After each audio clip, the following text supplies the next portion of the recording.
And now I couldn't be more excited for our upcoming panel. We will have a moderator and two speakers on the panel. Please help me welcome our next panelist. So before joining Snorkel, he worked on Apple iOS as well as various teams within Siri. He's also worked at Microsoft on Visual Studio, which a lot of us use, as well as SugarSync on file synchronization. At Snorkel, he is leading our efforts to support the entire lifecycle of building a machine learning application through our platform, Snorkel Flow. Please welcome Charles Srisuwananukorn.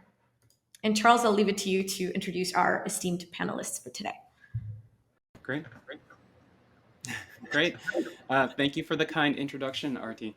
I'm really thrilled to be with all of you today. What a great audience and lively discussion that we've had so far. And I'm also really excited for our panel discussion on the role of data-centric AI in oversight and control. Today, I'm joined on stage by Darío García-García, who is the Director of ML Research at Netflix, and Skip McCormick, who is a Data Science Fellow at BNY Mellon, both of whom bring deep experience and unique perspectives on bias and fairness in AI. Darío and Skip, would you please introduce yourselves? Let's start with you, Darío. Hey, thank you, Charles. Thanks for having me here. It's really a pleasure. So I currently am the director of machine learning research for product at Netflix, where I'm lucky enough to lead a team doing a lot of great research in many fields of machine learning, from causal inference, recommender systems, and computer vision. Before that, I spent a few years at Facebook working mostly first on computer vision and how to make it widely adopted, and then on user modeling and understanding. And before that, I worked in retail banking for a little bit, and then industrial applications of ML before that. Great. Thank you, Darío. All right, Skip, can we, would you mind introducing yourself? Sure, no problem. I'm Skip McCormick. I run the data science infrastructure at Bank of New York Mellon. I've been there about 3 years.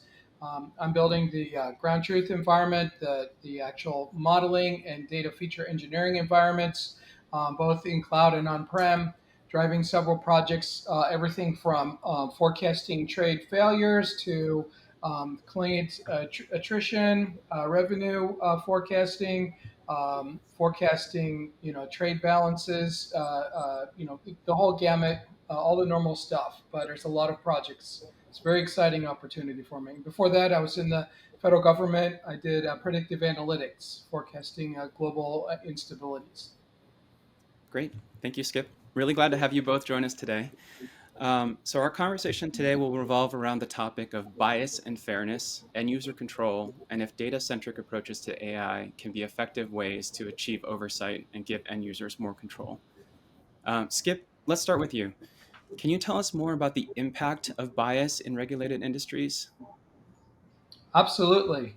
It's currently sort of the big thing. You can read about it in any article about AI or machine learning. Unfair bias, unfair prejudice, the explainability, that whole set of issues with especially machine learning ties to this idea that you're doing your machine learning on data that's historical data that's based upon previous bias. And the concern is that you're going to take the previous bias and your model is going to carry it forward and add to that a sort of a patina of authority, like, hey, this is an AI model, it's reliable, we can do what it says, but it's just perpetuating an existing bias, and it's a real concern. I think it gets a lot of press because it's sort of the Terminator view of the future instead of the Star Trek view of the future. I'm personally more on the Star Trek side, and my response to that and the firm's approach is there's bias in all data. Every training set has bias in it. Just expect it, embrace it, measure it, build a systematic enterprise-wide ground truth and metrics foundation so you know exactly what the bias is. So when you get called on the carpet, and every one of us will, and someone says, hey, how come your credit model gave a higher credit rating to men and then women? I mean, that happened, last year, right?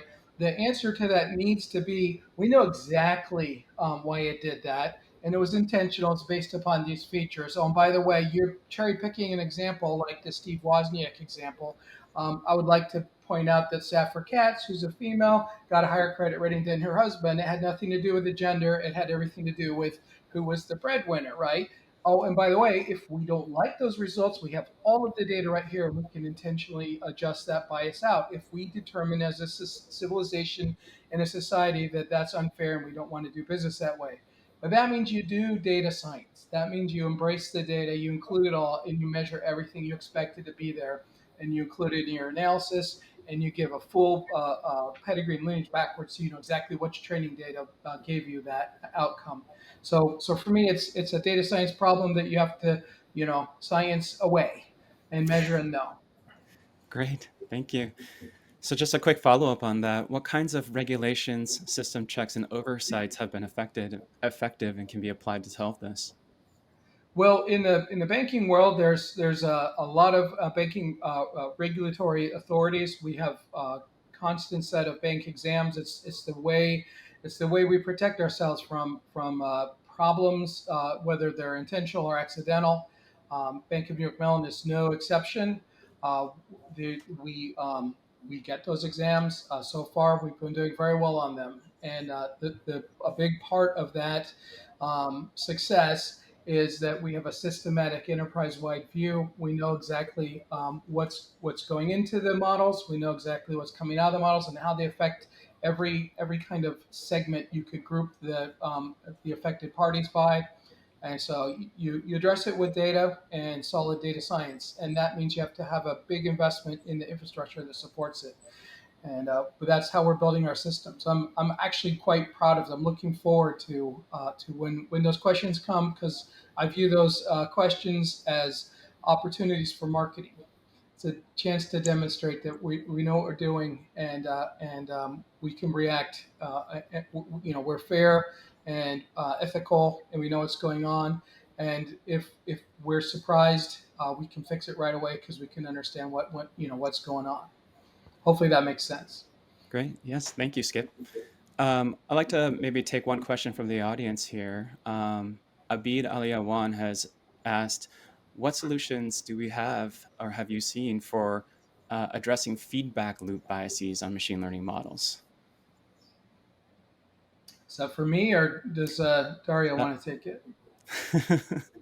I think either of you can handle that I one. feel like I've been doing all the talking. Dario, you Well, want to take it? I can talk a little bit about this. I mean, it's definitely a really hard question, right? And I think the point is that not all feedback loops are the same. So I like what Skip mentioned, that many times biases are unavoidable, and measuring and being reactive to them is key. So I would say that this is no different, right? And if I come from the perspective of interactive AI experiences, recommended systems, etc., feedback loops are pervasive in a variety of different shapes and forms. One of the most basic ones being popularity biases, and read gets richer. Others are a bit more complex, like what we can call a simplification bias, right? Many times if a user is very complex, a model that is simplistic would try to look too much into a particular part of the interest space for the user and give them more of that, which in turn may have an effect in actually making that user appear more interested in that. So each one of those different types of feedback loops can be addressed in different ways. But the first thing is acknowledging that they are there, measuring them, keeping track of them, have metrics that can evaluate how good we are doing at addressing them, etc. I think that's an excellent answer. The only thing I can think of adding is expecting them, right? If we look back at the Google flu trends from a couple years ago, it should have been obvious that by reporting that Google's forecasting flu based upon queries about the flu, it would have been obvious that, this is going to cause a lot more queries, which is going to bias our model, and it's going to be a feedback loop. So there's some of it is just experience, having it not be your first rodeo. You know what's going to happen. Awesome. Great. So Dario, let's actually switch gears a little bit. We'd love to hear your thoughts on the impact of bias in AI-based consumer experiences. Yep, thank you. First of all, I would like to talk a little bit about the word bias, because it's very loaded these days, right? I think that, not just machine learning, but learning in general cannot really proceed without bias as a general concept. That's the principle of induction. We know that since Hume, right, in the process of collecting observations and making claims based on those observations, there always need to be some type of constraint in the that we can make how we are coming up with those hypotheses. But I think that nobody or most people don't have a problem with those type of inductive biases, as we call it in machine learning, right? Like, oh, I'm going to use a restricted function class, I'm going to use a linear model, et cetera, et cetera. But then when we go to the next level of biases, we end up with some of the ones that have a clearer regulatory impact, the ones that Skip was talking about, things that are already codified in our law and in our customs as a society, and we want to make sure that our algorithms respect those same customs. But then going even beyond that and thinking from the point of view of AI experiences, there is a whole other set of more insidious but maybe less bad types of biases, which were the feedback loop, as the audience asked about, presentation biases, etc. And I think that many times that's a combination of an algorithmic question and experience design question. Sometimes we design experiences and then we add an algorithm as a black box on top of that to make the experience better. But by definition of the experience, we want to maximize people engagement, etc. That's going to set us down some very particular path. So it's not just the algorithms that introduce the bias here, it's the whole experience. And many times also the way we go around measuring those experiences. If we think about challenges like polarizing content on social media or clickbait, et cetera, I don't think that it's about people making deliberate choices to make that content more prevalent. I think it's just there is a bias towards the measurable for good reasons most of the time. But sometimes, what we can measure effectively in the short term can have unknown effects in the long term. And I think that for humans, it's particularly hard to reason about those type of things, right? I do this thing that seems to make sense, looks good in the short term, but then I set something in motion, some type of chaotic chain of events, and I end up in a world that it was totally impossible for me to predict.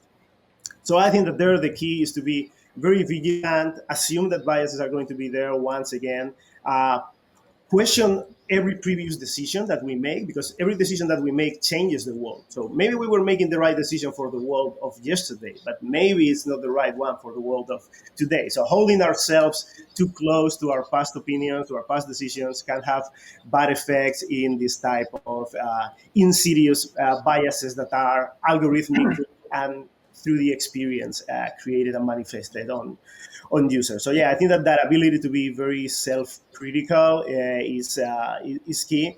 And once again, when we are thinking about the experience, accept from the beginning that they are going to be driven by an algorithm and take that into account in the way we design the experience itself, so that the data that the experience provides back to the algorithm is high quality. We have the smallest amount of presentation biases and things like that. And yeah, let's keep this virtuous cycle between the algorithm, the user, each one of them helping each other as clean as possible. I agree. Stay at Fox. Don't become a hedgehog.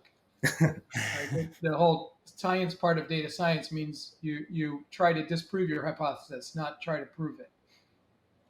Because every model's wrong. Some are useful.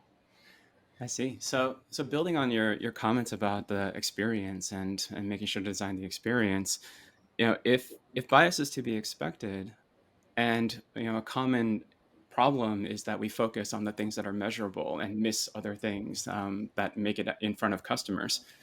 What do we do to mitigate that? Like, to what extent is explainability the answer to users, and to tell users and customers, like, this is why the model's making this prediction? To what extent, do we need to give users the ability to report problems back to us as we develop models? Yeah. Well, my experience is explainability, even if you can do it, is very hard to communicate because it's so complicated. So I lean more on trends. I want independent third-party metrics and a set of an ontology that everybody uses the same terminology. So if I say the precision and the recall and the Breyer score and the data stability, these things have specific meanings, and I have independent third-party metrics I can say. So I can say this model says this, its precision is 82.5, last week it was 81. Its recall is 55.6, and last week it was 63, right? And then I can show them that trend. To when you're talking to normal human beings, you sort of approach it like a weatherman. You say, here's where the hurricane is, here's the cone of where we think it'll go, and here's how accurate we've been over time, right? If they say, well, can you explain the weather model to me? It's like, yeah, there's meteorologists who could explain it, but that doesn't mean you all understand what they're saying. That it boils down to, experience and a trend of metrics. What do you think, Dario? Yeah, I agree. I would add that yeah, giving users the ability to provide feedback is very, very important. And on top of that, that there is always, I think that in almost every aspect of life, a trade-off between robustness and efficiency. So I think that we need to be very aware of that, right? If we try to make our experiences the most engaging, et cetera, we always lose a lot of robustness. And this is related to the point of optimizing for the world of today versus optimizing for the world of tomorrow, right? Evolution in some way is based on a certain level of exploration, being ready for eventualities that maybe have not manifested themselves yet, but may happen. And I think that when we design a complex system that is meant to be used for a long time, we need to draw some inspiration from that, right? And always hedge our bets, don't go too far, have enough exploration, enough randomization, and yeah, acknowledge that our understanding of the situation is limited. So over optimization with imperfect information is not really a good thing. We need to be aware of that noise level and our own limitations as designers of algorithms and designers of experiences, and don't go too far, right? It's the same as if you are measuring something and your ruler can only measure up to millimeters, but I give you 5 decimal points of precision. I think I'm giving you a false sense of security, and that's something for all of us to avoid. Yeah, I love that analogy. Thank you, Dario. I'd like to switch over to some of the audience questions again. We have one by Sebastian Derry. He asks, assuming that more data leads to better prediction, how do you weigh the incentives of making a better prediction, for example, credit score or movie recommendation, with the privacy of users? Is monitoring a necessary evil?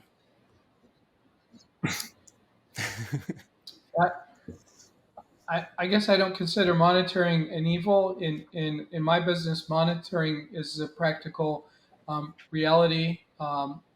We want our banking institutions to be effectively monitored. We want transactions to be safe. We all want our money to be safe. We don't want crime to take place. But I think when we're talking about privacy, just because the monitors need to see the transaction doesn't mean the whole rest of the world needs to see it. And I think I'm seeing this same question occur in large in the whole cryptocurrency realm as well. It's like, yeah, the transactions are public, but the details need to be private. But the right monitors need to be able to see it. So I think it's a matter of appropriate visibility by the appropriate parties, and there needs to be the appropriate controls on inappropriate use of that data. At BNY, we leverage a lot of data masking strategies and a lot of tokenization strategies. A lot of the models you can build without having to know the specific clients. You just need to be able to correlate them, and you can get the right answers. In fact, that's our forecasting Fed eligible security trade fails was done that way. It works perfectly well. So, yeah, I think there's a balance, and I think that's the essence of the question: is there a balance? And that we have to pay attention to that balance as a all together. Great, thank you. Speaking of balance, we have another audience question here from Marcus Marlou. How do you balance features that mitigate user feedback loop bias but increase overall engagement? Is there an example you can share? Yeah, so what I would say is that in general, you want to look as much as you can into long-term metrics, because feedback loops, etc., typically they are things that look good in the short term, but then they have unintended consequences in the long term. So the longer you can run your experiments for, or the better you can be at forecasting future behaviors based on short-term trends, the more resilient you are going to be, and the better equipped you are going to be to make the good decisions. So I think that Netflix, for example, has a very thorough culture of looking into the results of experiments. It's not just a very simplistic, it's green, some metric is better than yesterday, so we launch it. There is a lot of discussion, a lot of slicing the data. So far, I would say that there is no substitute to a lot of human judgment and oversight and many eyes looking at the data and asking hard questions about, yeah, these are the numbers that we are seeing, but what's behind these numbers, right? What kind of phenomena are behind this? Are we increasing engagement through mechanisms that are not sustainable or are against our principles and values? I don't know if someday we will be able to automate that. What I like to think is that we will all, as an industry, become more and more mature at knowing which decisions are easy to automate in the sense that they don't carry a lot of risk, and which ones of them are the big ones, and make sure that we put a lot of collective brain power into the big ones. And to be able to do that, we need to automate the others, right? So being very diligent into automating what's reasonable to automate, and not even try to automate things that we are not properly equipped to do so, is the key to some of these questions. Great, thank you. All right, one last question for both of you. What opportunities does data-centric AI present to improve oversight or to give users more control?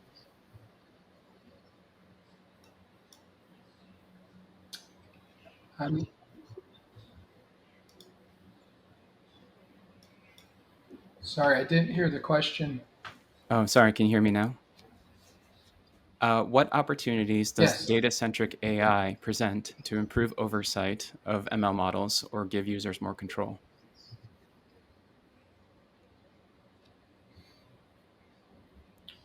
Well, we've been talking a lot about transparency. I think coming up with common expected transparency and expectations of the ability to see the metrics and validate sort of the modeling organizations, at least in the banking world. That's a big part of it. I think it's one of those things that after 2008 we got used to validating quant models and we built controls there. I think we have a similar process here. Dario, any thoughts? Yeah, so from my perspective, when we get to the notion of control in my business, is typically a bit about letting the user really have a voice in the experience, and I think that a critical thing to understand there is that control needs to be actionable, and that not giving lower and lower level access to things actually is a good thing, right? In an extreme example, I can give the user access to the weights of a neural network that I used to recommend them something, but what is the narrative that they have about the connection between the actions that they take and the results that those actions have? It's unclear, right? So a lot of it is about designing control mechanisms in a way that are understandable for the user, that they feel empowered to really produce the outcome that they want, because most of the times, the details might not be that relevant, etc. So it's like finding this balance between what was typically the Silicon Valley ideal of experiences that are totally seamless. You don't need to ask the user anything. They just go into a state of bliss and you give them everything that they want. And a world of totally high friction where the user needs to find exactly what they want, right? There is a middle ground that I think that we are all converging into, where we take the good things of the algorithms and the ability to process a lot of data and extract really good patterns, while also preserving the voice of the user. I think the notion of data-centric AI, even ideas like labeling functions, probably we can think about those at a slightly different level of abstraction and just use them as tools for the user to express preferences in richer ways than they can do so today in customer or in AI experiences world. Okay, great. Well, thank you so much to you both for joining us today, Dario and Skip. It was a really great, insightful discussion. I think it's pretty clear that fairness and bias in AI is both a really important problem that we need to tackle as an industry, but also a data problem. And as a data problem, it requires data-centric tools and data-centric platforms to address them. and it requires a lot of balance, as we've said multiple times today, to make sure that we address them in the right ways. All right. Well, thank you again to you both. And back to you, Artie. Thank you so much, Charles, for that wonderful panel. And thank you so much, Dario and Skip, for sharing your insights here with us today.